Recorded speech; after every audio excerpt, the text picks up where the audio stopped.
what have you noticed this particular practice has impact on others, or how does it have impact on others?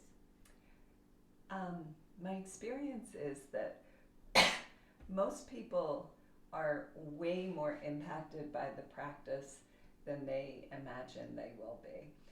And that's just kind of upfront. And the other thing I notice is that people have a lot of hesitation, some resistance, some fears and insecurities coming up about exploring the practice, or they might have a lot of misconceptions about what the practice is.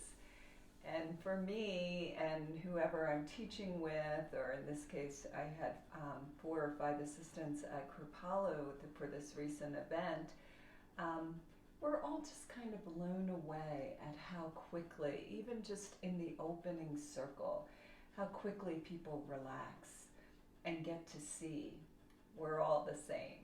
What a concept!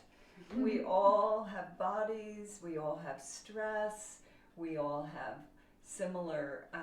we all have a desire to be happy and connected, and we all have similar challenges with that. So when we can come together and do these simple practices, like sitting in a circle, like hearing each other, like contacting, like feeling how we all want to give and receive equally. And most people are, most of us are more conditioned to give, but there's an underlying need in that giving to receive. And in partner yoga, we learn that to fully receive is really a gift, because we all want to be received. So in some postures, it's very clear we're equally giving and receiving, like a back-to-back sacrum connection. And in other postures, it appears that one person is giving and one person is receiving. But if you can play with that polarity, and if you're feeling as if you're giving, how can you see that as a receiving? And vice versa. If you're receiving, how can you see that as a gift you're giving your partner?